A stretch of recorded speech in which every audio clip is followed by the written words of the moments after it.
The Claret and Blue, an Aston Villa podcast brought to you by Birmingham Live.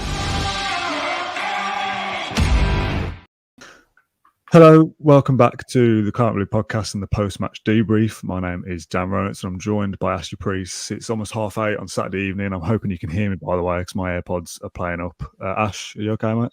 Yeah, I can hear you loud and clear, Dan. Yeah, I'm all right. A bit better now. Obviously, the result was stinging a bit at full time and bit of a horror show today, if you ask me. I know 2-1 looks quite kind, but so I think it's the worst we've seen Villa under Gerrard by some stretch for me. Such an alarming first half, and Gerrard was quick to point that out after the game. But yeah, I'm okay. Like yourself, a bit reeling a bit from that one. Just the manner of it, Dan, just scary. Yeah, sorry to put in. I wrote the caption for this episode at 5:05, whatever, and I think I said the scoreline almost. I don't know what it is because I've forgotten what it was, but it was something like the scoreline flatters how bad the performance was. That wasn't a 2-1 game. It was probably a 5-0, to be honest. Was? Yeah, not good at all. I've seen bits and pieces of it when I'm at home and working these shifts. I normally start writing a few notes for having to ask you questions and stuff for these podcasts on the evening when I've not been there. Yeah. I think I put, I've got a little piece of paper here to prove I have done it. I put Bailey and Sansone start. That's nice. First start since December for Bailey. I put good early pressure from Villa, first 5 minutes. Was, yeah. Horrible goal to concede. And I didn't write anything after that. Because I just thought, what's the point? That's typical Villa, isn't it? To look a little bit better, start the game well, away from home. You've made changes, so you can kind of go, look, we're trying to kind of arrest a little slump here from 2 defeats in a row. Sansone's getting some game time, that's good. Bailey, fresh legs in terms of it, personnel, maybe less so having flown from Jamaica on Friday morning, I think it was, or Thursday morning. And I just thought, yeah, that's just typical Villa to concede a goal in that manner, so sloppy. Slippy as well. A couple of players slipping over, a couple of deflections or blocks or whatever, and it's just, yeah, like I say, typical Villa. And you just think, well, that's it now, isn't it? We're 1-0 down. We'll probably lose, and that's a pretty rubbish feeling, really. Yeah, Gerrard spoke about his side not having gifts. He kept mentioning that. I can't remember the last goal Villa had an easy tap in or put on a plate, whereas we've had to score worldies, and Gerrard was quick to point that out. And their first goal was so avoidable. But again, I think they broke quite quickly. I think the middle of the park was a big issue today, as everyone who watched that game will know. I think John McGinn really struggled today, playing in that number 6 position. Didn't suit him at all, and Wolves were just like an onslaught. That's where the second goal come from as well. And there could have been 3-0 up at half time, but Dim Duncan missed a big chance for them. So, yeah, middle of the park was a big issue for me today. And like you say, sloppy goals. Again, how many times you said that in terms of Villa gifting the opposition a leg up? You can't do that in this league. And like you say, Villa are 13 points off Wolves for a reason, and that was clear today. But Villa not good enough. So I'm definitely going to sound salty here for the Wolves fans that stumble upon it. They were better than us. I'm not doubting that. With goal music, not a fan of the goal music. I hate goal music. It just really winds me up for some reason. Yeah. I did write that down actually. Yeah, it's just not great, is it? I went through, and someone can definitely correct me if I'm wrong here, and you might know actually. How often do we actually come back from behind in a game to get something or to win? And the only 2 I can find from this season, so 16 defeats, which is grim. Man United at home, the 2-2 when we're 2 down, and then Leicester at home. I think we beat them after going down early. Yeah. As far as I can tell, having quickly gone through the fixture list before we started this, I don't think we've ever got anything after going behind. We might have nicked a draw, to be fair, because I don't think I checked every draw. But it does feel like the vast majority of the time, if Villa concede first, they lose. And that's a pretty rubbish thing when you go down in the first 7 minutes. I'm sat there thinking, I feel like we're probably not going to get back into this. Yeah, very flaky. A lot of personnel. I think it's down to personnel, Dan. I think Gerrard has alluded to that. He said he wants the players to fix it. If not, I'll get players in to fix it for me, and we'll fix it together. So they were quite telling comments afterwards. Yeah, they're very flaky. Personnel in the squad. A lot of finger pointing today. Yeah, I didn't see a lot to shout about. And you're not going to come from behind if you're not having a bit of personality, a bit of something about you. And they did that to some extent with 20 to go, I think. I mixed it up a bit for a West Midlands derby, but all too nice, all too easy. And I think Wolves, even like little Fabio Silva up front, he caused Mings nightmares and shouldn't be happening. And you've got to steam into him early. Let's set the tone. Don't let him easy for him. And far too easy today. And the manner of that would be alarming when Gerrard and his coaching staff watch that back. it will be. I think the penny will drop for a few of them. And Gerard alluded to totally get some new bodies in the summer, and I think today pointed towards a big shift, big revamp in terms of the playing squad. I know we keep saying it, spend every year, and we're back in the same predicament at the moment, but it's got to be done. I think Gerard needs to shape his own squad. Yeah, I think he was culpable for a bad day at the office as well. I thought the system playing McGinn as a number 6 didn't really work. I don't get why he dropped Douglas Luiz. I was going to ask you about Douglas Luiz. You've obviously seen the full 90 minutes in the flesh. I don't think many people would have been that surprised that Douglas Luiz was dropped, especially for Sansone, just to change it up. There's been a lot of calls saying Luiz probably needs to come out the side. So I don't think that's actually, on paper, before kickoff, I don't think that's a bad decision, so to speak. But do we kind of miss Luiz? Because even though he's not the number 6, John McGinn definitely isn't the number 6. So you're affecting John McGinn's game as well as dropping Luiz. So whilst I kind of see on paper that makes sense to try and change it up a little bit, if it forces John McGinn to be the DM, that's not the answer either, is it? No. Big. I did a piece afterwards today. I think the problems are there, all laid bare with McGinn struggling in there. Even Callum Chambers could have slotted in there. I don't know, maybe. You're clutching at straws, aren't you? Really. That defensive midfield position has been a big issue for a long time. They didn't address it in January, and as the season ticks down now, they're getting found out a little bit. Thankfully, Marvis Nakamba's on the comeback trail, but again, I think that'll take a little bit of time for him to be involved from the start. I think Tottenham may be too soon for him a little bit, but yeah, midfield's an issue today, huge. Of course, I think asking Leon Bailey to come in and start and give it a good go. Bit of a tough ask for me. So, yeah, plenty of issues, mate. And just so alarmed with the manner of the performance. And like you say, the first 5 minutes was okay. Got a foothold of the ball. But after that, once Wolves sensed a bit of blood and they could sense they could get one over on Villa, I think they got the towels up and went at them. And it could have been 3-4-5, like you say. So, a very alarming performance for me. And Tottenham next doesn't bode well, does it? Well, this isn't the time for a big inquest. Obviously, we've still got 8 games left and 9 games left to kind of plod our way through at this point, it feels That's what it'll be. I kind of want to build some kind of momentum for next season, but you do think how much of that actually means anything. If you end the season well, doesn't mean you start the next one well. So get through this season, get the recruitment right. But like I said, this isn't the time for the big kind of inquest, and we certainly don't have it either at 8:30 on Saturday evening. We're only here for another maybe 10 minutes. But it will be a talking point for the rest of the season. You say about spending money, but you've got people like Bailey that you just mentioned that we spent big money on. And it's not necessarily his fault being in and out of the team and getting injuries, but when he does play, you kind of think, whatever. I think we spoke a couple of weeks ago about how at the start of the season we're saying, we need a good season here to keep hold of the likes of Ollie Watkins and John McGinn and people like that. And you say to me tonight, would you be bothered about McGinn and Watkins being here next season? I'd say, no, probably not. If we get an offer for them that's decent, let them go.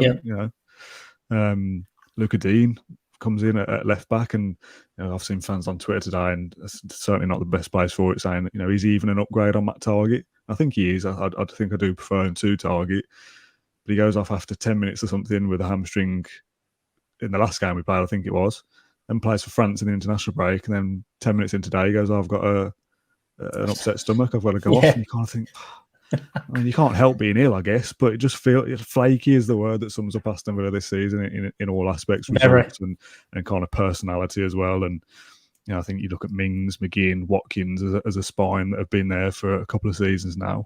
And you kind of think, if they go, and you've got to rebuild. And it's a shame in some senses, because I didn't think that in our, what will it be?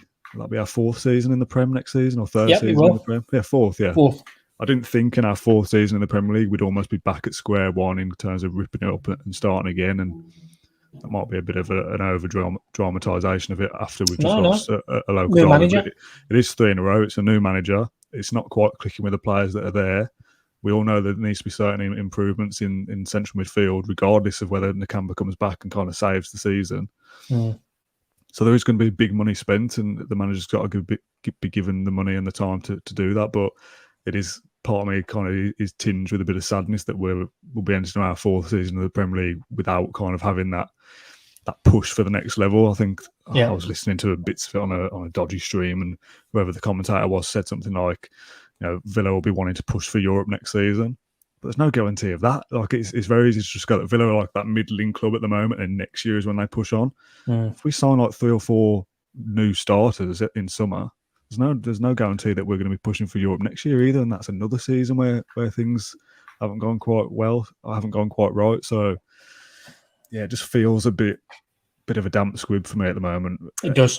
Everything about it, but then you go and win the next game, we'll be going, here we go. So 8 years.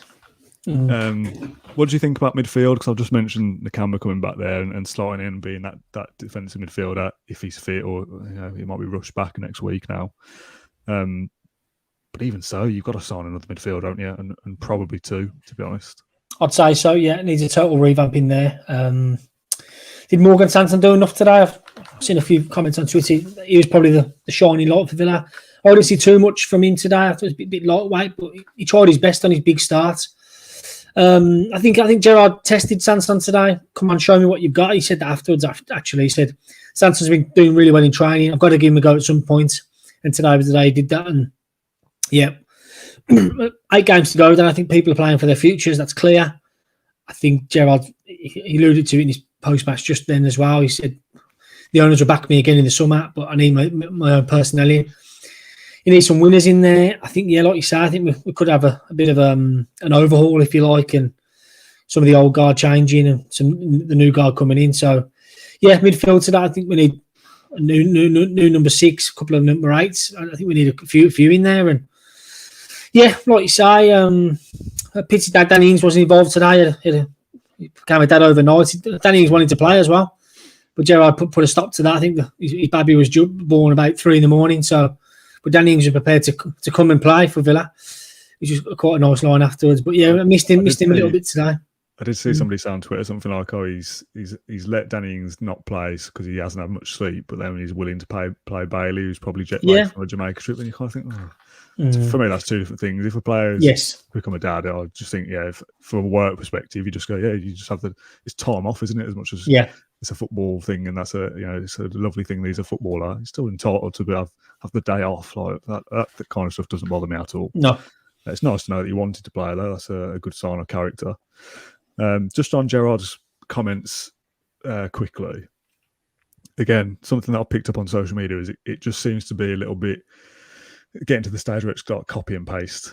Like he'll say, we need to be better next week. It's on me to fix things. And then we lose a game and he'll come out and say, look, it's on me. I've got to come out and fix things. And there was a comment from Barry here who says, Gerrard's comments for me, they're for the media. You coach the players, don't shame them. And there is a little bit of that to a certain extent. That he does kind of come out and say it how it is, and kind of not throw individuals under the bus, but say they're not good enough and we might need to sign new players in the summer, effectively is what he's saying, which is fair if that's his assessment of it. But it's kind of getting to the point now where 3 defeats in a row, you have a bad period a few months ago, and fans start to say, well, let's see some action now. Like, you can't just keep saying, it's on me to fix things. Let's see some evidence that you are fixing it. But the other side of me thinks, well, if the players he's got aren't good enough, he can't fix it till the summer. So we are just going to plod through to the end of the season. Is how I feel about it. Yeah, I'll tell you what, if we lose to Tottenham and lose to Leicester, there's 5 on the bounce. That cost Dean Smith his job. And losing 5 on the bounce cost Dean Smith his job. We could easily lose to Tottenham and Leicester. Yeah. That could easily happen. And then it's Norwich, isn't it, I think? Yeah, then it's Dean Smith thinking, hang on a minute. You've lost 5. But I mean, I think the summer can't come quick enough for Gerrard and his staff and some of the players as well. He said a few of them are still on international duty today. So that first half was so bad. I couldn't believe it. I sat in the press box. I couldn't believe what was going on. Cutting us to ribbons, Wolves were. And that's the bottom line. Just not good enough. You can talk about European football and kick it on all you like, and the proof's in the pudding, and the pudding ain't tasting nice at the moment. It's just not very good. That's the bottom line of it. Some of the players aren't as good as probably overhyped for what they are, and back to basics, and hopefully we can pick up a result next week. But I think the Villa Park crowd will be expecting next week. I think they'll expect a reaction to today, because it was so bad. The away fans who were there will testify to that. Like I say, very alarming from my point of view, sitting there today watching that unfold. And it wasn't until the last 10 or so minutes that they had a decent go at it. And too little, too late. We say it all the time, don't we? Why did it take us to go behind to start playing, or get to half time and have a rollicking, and then they start playing, where you get to 70 minutes and think, oh, the game's almost up, we should start playing now. Like, why can't they kind of kick into gear from minute one? That's the frustration. To be fair, they did start okay, and then the goal comes, and then you think, yeah, game over. Yeah. I saw a comment saying something like Villa kind of are obsessed with, like, it feels like anyway that they're obsessed with, like, we're a big club, we've got history, we're this, we're that, and that's fair enough. We have got that, and that is something to celebrate. But let's maybe try and put a bit more focus on being good, like being good here and now, instead of just thinking, yeah, we're this big club that deserve these things. We've got to go back to basics, like you say, and actually start to perform, to, you know, be worthy of calling ourselves that.